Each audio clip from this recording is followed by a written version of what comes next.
Hello everyone, welcome back to my channel. तो कहानी हम आगे बढ़ाते हैं। जान को देखते ही ईबो को अपने आप पे बिल्कुल भी विश्वास नहीं हो रहा था।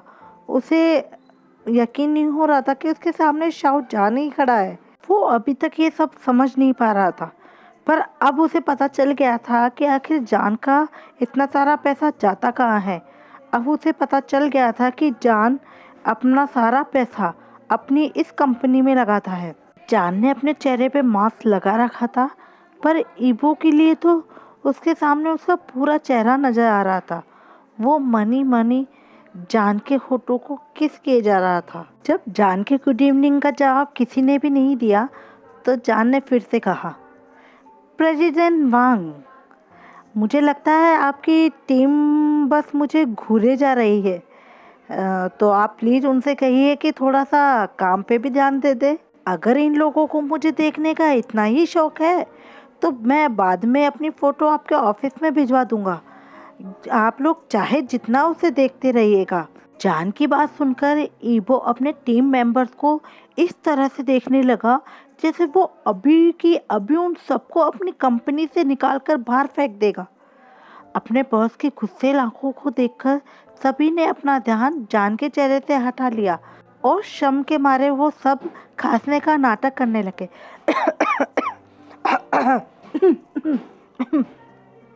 और फिर एक एक करके सभी ने शाओ जान को गुड इवनिंग कहना शुरू कर दिया। ये देखकर जान मन ही मन खुश हो रहा था कि ईबो की टीम के मेंबर्स उससे कितना डरते हैं।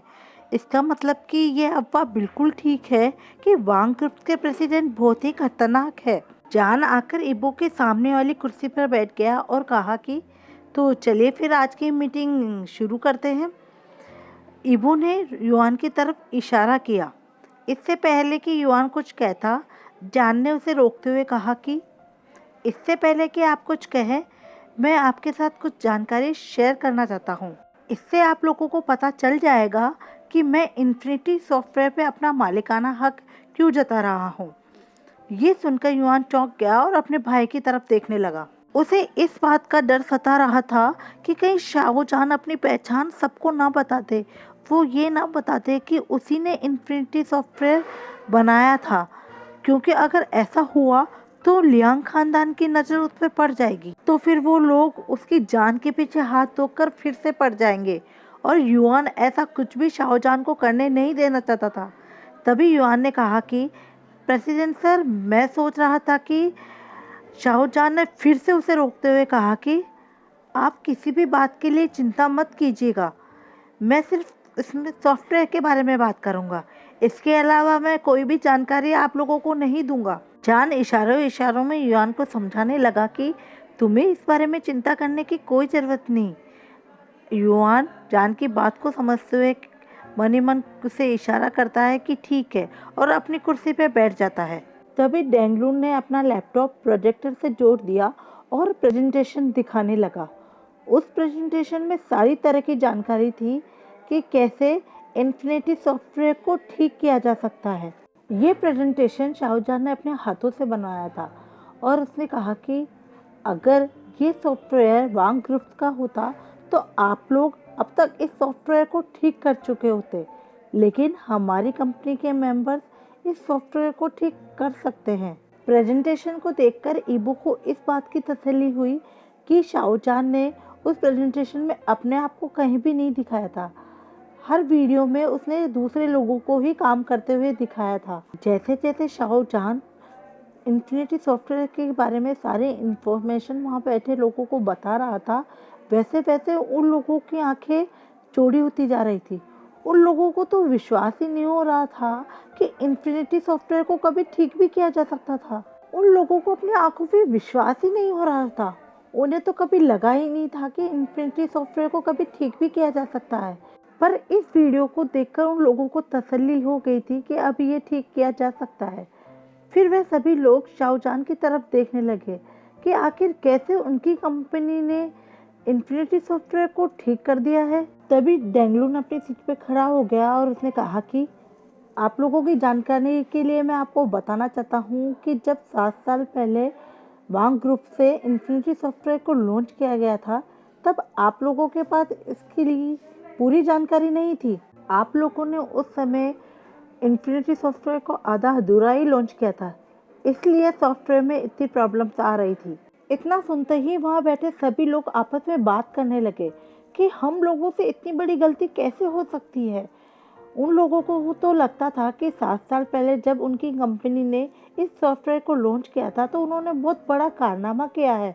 तभी वो सभी लोग मन ही मन सोचने लगे कि अगर आधा अधूरा सॉफ्टवेयर इतना कमाल कर सकता है तो पूरा सॉफ्टवेयर तो पूरे मार्केट में भूचाल ला देगा। अगर हमारी कंपनी ने 7 साल पहले ही इन्फिनिटी सॉफ्टवेयर को पूरी तरह से लॉन्च कर दिया होता तो आज हमें इस तरह ये दिन नहीं देखना पड़ता और फ्यूरियस के मार्केट में आने के बाद भी इन्फिनिटी सॉफ्टवेयर ही कमाल मचा रहा होता। ये सारी बातें सोचकर सभी मन ही मन उदास हो गए।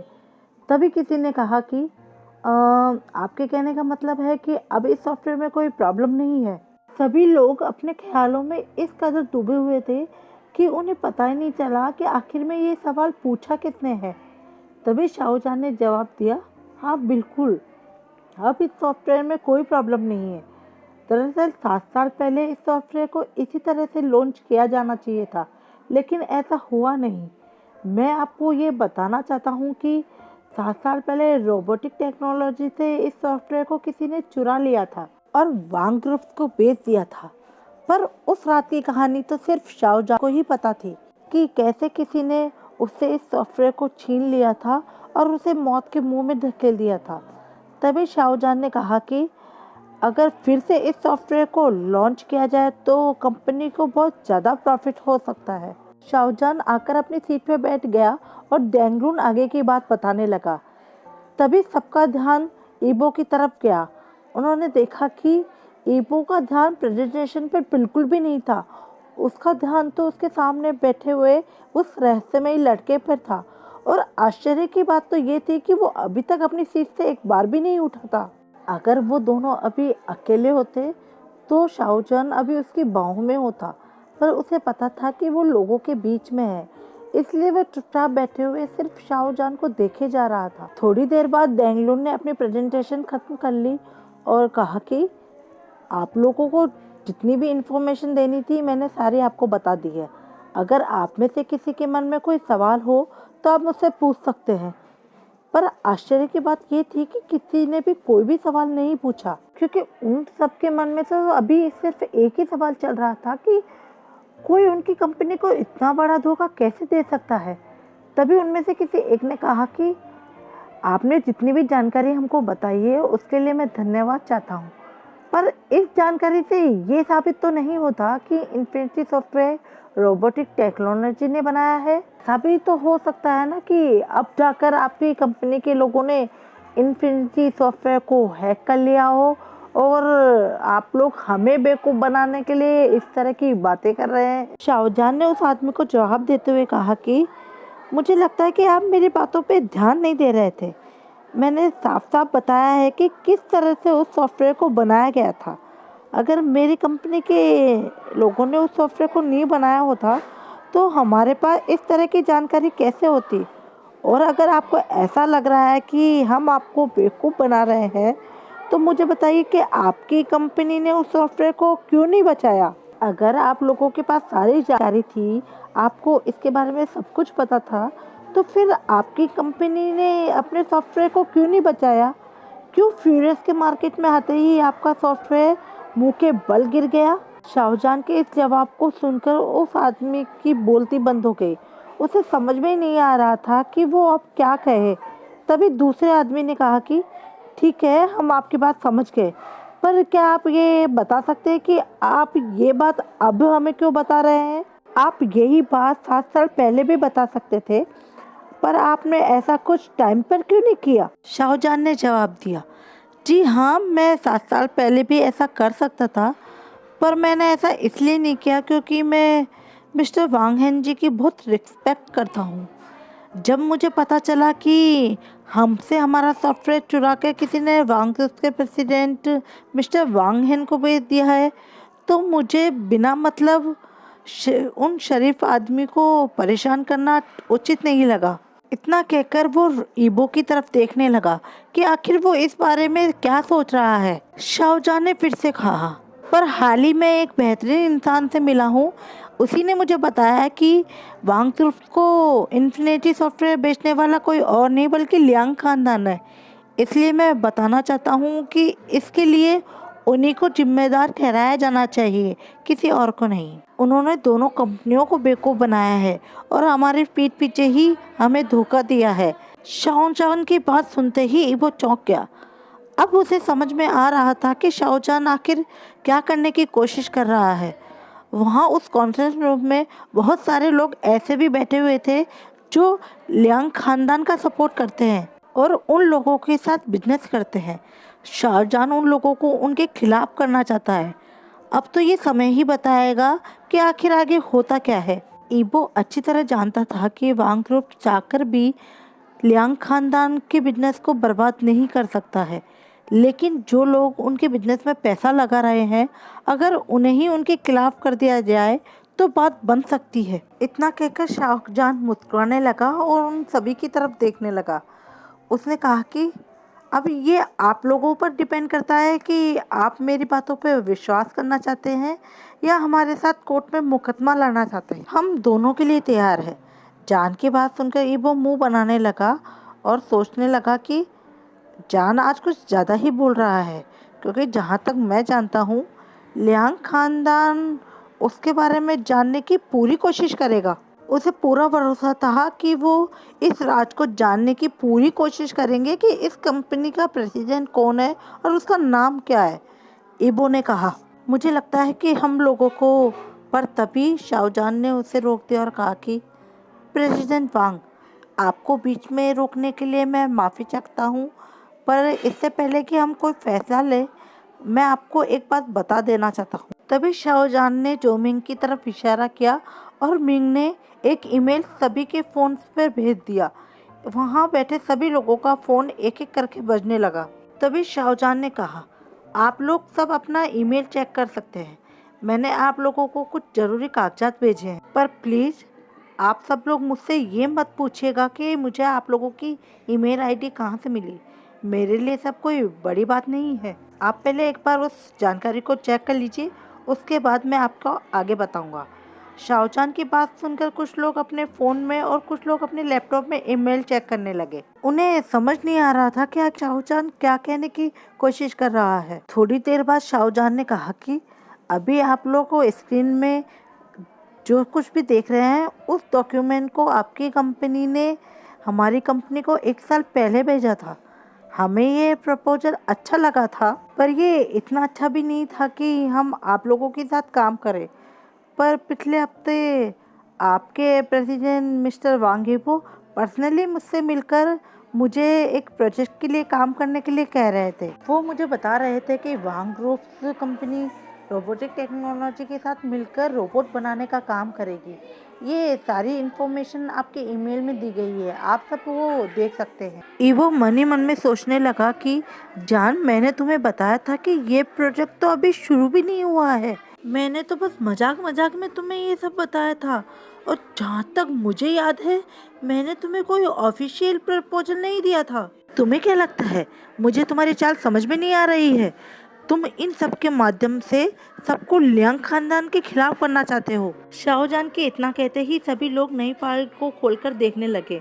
उन्हें लग रहा था कि ईबो ने इसे खुद अपने हाथों से बनाया है, लेकिन उन्हें इस बात का बिल्कुल भी अंदाज़ा नहीं था कि ये प्रपोजल तो शाहजहां ने खुद ने बनाया है। ईबो ने मन ही मन सोचा कि चलो मैं भी एक बार देख लेता हूँ, अगर मुझे इसमें कुछ गड़बड़ लगा तो मैं उसके मुंह पर ही मना कर सकता हूँ। पर पूरा डॉक्यूमेंट पढ़ने के बाद वो आंखें फाड़कर शाहजहां की तरफ देखने लगा। उसे पूरे डॉक्यूमेंट में कहीं भी कोई भी गलती नजर नहीं आ रही थी। वो चाहकर भी उसे मना नहीं कर पा रहा था, पर जैसे ही युवान ने उस डॉक्यूमेंट को पढ़ा तो वो पूरी तरह से चौंक गया। वो मन ही मन खुश हो रहा था कि अब उसे भी जान भैया की कंपनी के साथ काम करने का मौका मिलेगा। उसके मन में बच्चों के जैसे ख्याल आ रहे थे।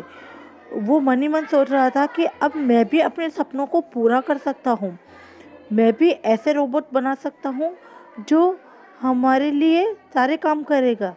जो हमारे लिए खाना बनाएगा, जो हमारे लिए गाड़ी चलाएगा। और इसके लिए वो मनी मन अपने भाई ईबो की तारीफ कर रहा था।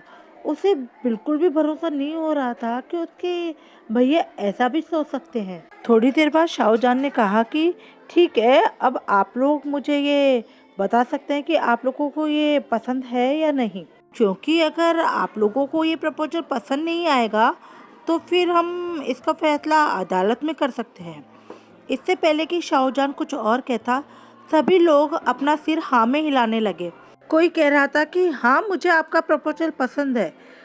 हाँ हाँ, मुझे कोई प्रॉब्लम नहीं है। हाँ, मैं आपके साथ आना चाहूँगा। सभी लोग इसी तरह के जवाब दे रहे थे।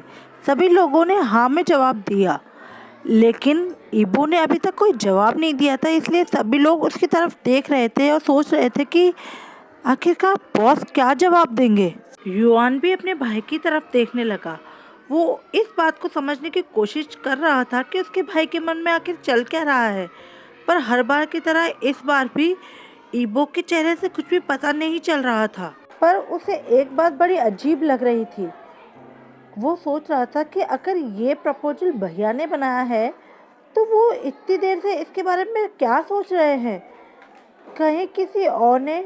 और तभी उसकी नज़र अचानक शाओजान की तरफ चली गई। उसे ये बात समझ से देर नहीं लगी कि इस प्रपोजल के पीछे किसका दिमाग है। ईबो शाओजान की तरफ लगातार देखे जा रहा था, जैसे वो अकेले में उससे कुछ बात करना चाहता है। पर क्या शाओजान उससे अकेले में बात करने के लिए राजी होगा? क्योंकि वो अच्छी तरह से जानता है कि जब भी वो दोनों अकेले में बात करते हैं तो ईबो कैसे ना कैसे करके उसे अपनी बात के लिए मनवा लेता है, चाहे उसके लिए उसे कुछ भी करना पड़े। और अंत में शाओजान हार मान जाता है। जब काफ़ी देर तक ईबो ने कुछ नहीं कहा तो शाओजान समझ गया कि आखिर उसके मन में चल क्या रहा है। इसलिए उसने चुपके से अपने फ़ोन पर एक मैसेज टाइप किया और उसे ईबो को भेज दिया। उस मैसेज में लिखा था कि अब मेरा प्लान ख़राब करने की कोशिश मत करो। जैसे ही ईबो कुछ कहने वाला था, उसका फ़ोन बजने लगा। फ़ोन की स्क्रीन की तरफ देखते ही उसे पता चल गया कि शाओजान उसे मैसेज कर रहा है। उसने मन ही मन कहा कि चलो देखते हैं कि वो मुझे क्या कहने की कोशिश कर रहा है। उस मैसेज में लिखा था कि अगर तुमने मेरा प्लान ख़राब करने की कोशिश की ना, तो मेरे पास दूसरा प्लान भी है और मैं तुम्हें बता देना चाहता हूँ कि उस दूसरे प्लान में मैं तुम्हें शामिल नहीं करूँगा। और मैं इस बात को पूरी तरह से पक्का करूँगा कि तुम्हें किसी भी तरह कुछ भी कुछ भी पता ना चले। फिर बाद में आकर मेरे पास गिड़गिड़ाना मत। मैं जानता हूँ कि तुम भी मेरे साथ लियांग खानदान से बदला लेना चाहते हो। इसे अपने पति की लास्ट वार्निंग समझना। ईबो को मैसेज करके शाओजान जैसे ही अपना फ़ोन साइड में रखने वाला था, उसने देखा कि जोकचेन ने उसे करीब 20 बार फ़ोन किया था। उसे अच्छी तरह से पता था कि जोचेंग उसे बार बार फ़ोन क्यों कर रहा है, पर अभी वो कुछ भी कहने के मूड में नहीं था, इसलिए उसने अपना फ़ोन बंद किया और बैग में रख दिया। इधर ईबो शाओजान की मैसेज पढ़कर मन ही मन खुश हो रहा था। उसे पता था कि शाओजान भी मन ही मन उसे अपना पति मानता है। वो जानता है कि शाओजान अंदर से बहुत मजबूत है, इसलिए चाहे वो कुछ भी कहे, वो पीछे हटने वाला नहीं है। ईबो भी उसे रोकना नहीं चाहता था। उसे अब जाकर पता चला था कि शाओजान के अंदर कौन कौन सी खूबियाँ है, इसलिए उसने मुस्कुराते हुए कहा कि चलो इस डील को साइन करते हैं। डैंगलून पहले से ही ये कॉन्ट्रैक्ट तैयार करके लाया था। उसे अब ये बात समझ में आ रही थी शाहजहां ने उसे पहले से ही इस पेपर को तैयार करने के लिए क्यों कहा था। उसे अपने बॉस की काबिलियत पे शक हो रहा था, पर सच में उसने सबको अपनी तरफ कर लिया था। इसे देखकर तो डेंगलुंग को ऐसा लग रहा था कि उसकी बॉस फ्यूचर में भी देख सकता है। डेंगलुंग ने मनी मनी ये फैसला लिया कि आज के बाद वो अपने बॉस पर कभी शक नहीं करेगा। उसके बाद डेंगलुंग ने कॉन्ट्रैक्ट पेपर निकालकर ईबो को दे दिए। भले ही वो पेपर्स ईबो के पति शाहजहां ने तैयार किए थे, पर एक बिजनेसमैन होने के नाते उसका उस पेपर्स में लिखी सारी जानकारी चेक करना ज़रूरी था, क्योंकि वहाँ पर बैठे सभी लोग ये सब नहीं जानते थे। वहाँ बैठे सभी लोग शाहजहां को ऐसे देख रहे थे जैसे उन्होंने कोई एलियन देख लिया हो।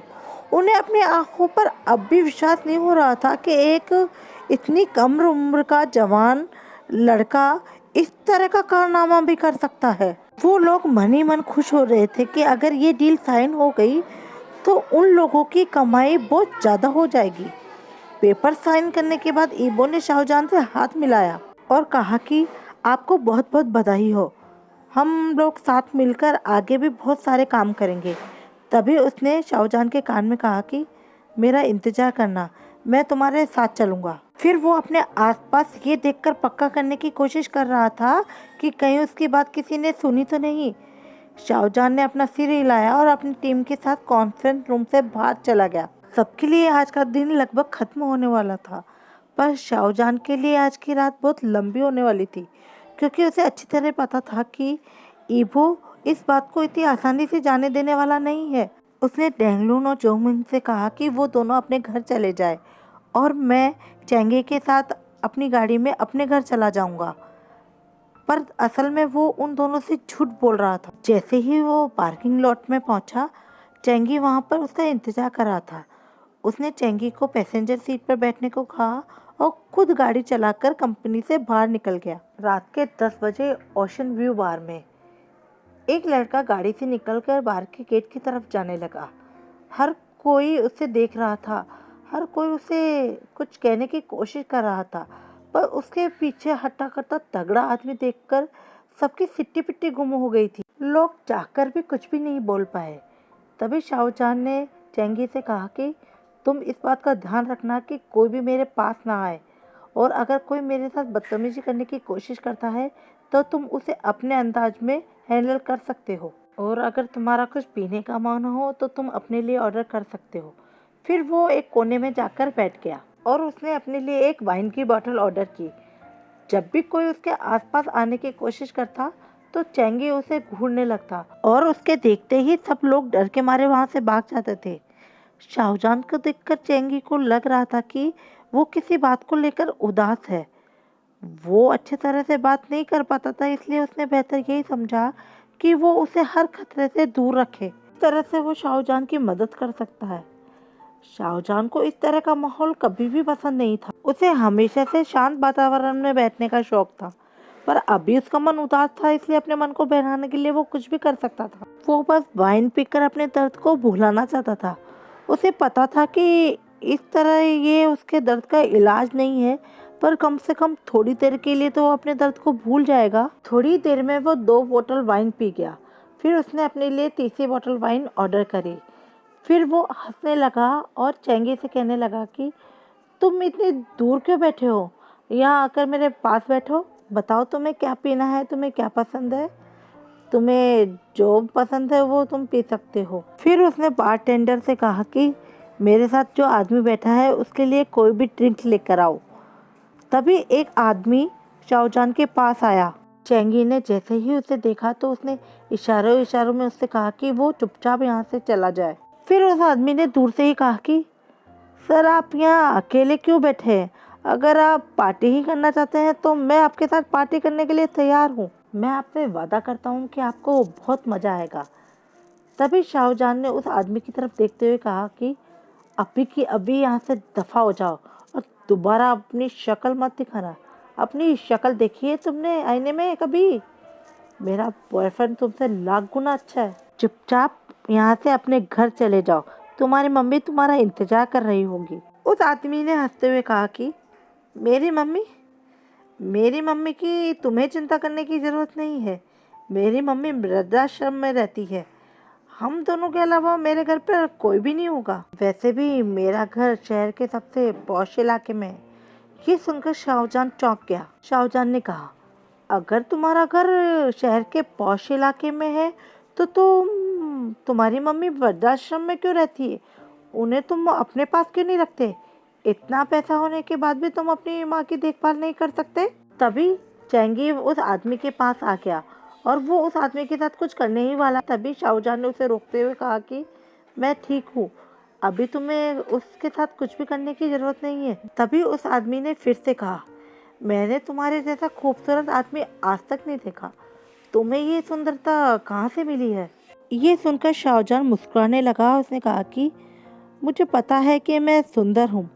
तभी उस आदमी ने फिर से कहा, पर मुझे ऐसा क्यों लग रहा है कि आज तुम थोड़े से उदास हो? अगर तुम चाहो तो मैं तुम्हें थोड़ी सी खुशी दे सकता हूँ। शाहजहां ने मुंह बनाते हुए कहा कि किसी ने मेरे साथ धोखा किया है, मुझे उसी बात का दुख है और अभी मुझे ये समझ में नहीं आ रहा कि मैं उनसे बात करूं या नहीं। ये सुनकर उस आदमी ने जवाब दिया कि किसकी इतनी हिम्मत हो गई जिसने तुम्हारे जैसे खूबसूरत आदमी को धोखा दिया। शाहजहां ने कहा, अगर मैं तुम्हें उस आदमी का नाम बताऊंगा तो क्या तुम मेरे लिए उस आदमी को मार सकते हो। उस आदमी ने जवाब दिया, बिल्कुल मेरी जान, पहले हम दोनों आज रात को एक दूसरे के साथ मजा करेंगे, फिर कल रात को मैं उस आदमी को सबक सिखाऊंगा कि उसने तुम जैसे इतने हैंडसम लड़के के साथ धोखा कैसे किया। तो फिर हम आज रात तुम्हारे घर पे जा रहे हैं कि तुम मेरे घर पे चल रहे हो और इस बॉडीगार्ड का क्या करना है। उस आदमी ने कहा। युवान दौड़कर बाहर गाड़ी की तरफ चला गया। वो गेट खोलकर गाड़ी के अंदर बैठ गया। उसकी सांसें बहुत तेज चल रही थी। उसकी बगल वाली सीट पर इबो बैठा था, जिसके चेहरे को देखकर साफ पता चल रहा था कि वो बहुत गुस्से में है। वो अपने कंप्यूटर की स्क्रीन पर चुपचाप शाहजहां को देख रहा था, जो अभी बार में है। आज के लिए इतना ही फ्रेंड्स। अगर वीडियो अच्छा लगा हो तो लाइक कीजिए, इसे ज़्यादा से ज़्यादा शेयर कीजिए और प्लीज़ मेरे चैनल को सब्सक्राइब करना मत भूलिए। प्लीज़ दोस्तों, एक सब्सक्राइब और एक लाइक करने में आपका क्या जाता है, इसके कोई पैसे थोड़ी लग रहे हैं। प्लीज़ अगर आपको मेरे वीडियोस अच्छे लगते हैं और अगर आपको मेरा एक्सप्लेनेशन पसंद आता है तो प्लीज़ प्लीज़ अपना सपोर्ट मुझे यूँ ही देते रहिए। और अगर आपको मुझसे किसी भी तरह से कोई बात करनी है या मुझसे कुछ पूछना है तो मेरी इंस्टा ID @फिजियोशिशुभी पे आप मुझे DM कर सकते हैं। तो आज के लिए बाय बाय दोस्तों, love you all, thanks for watching.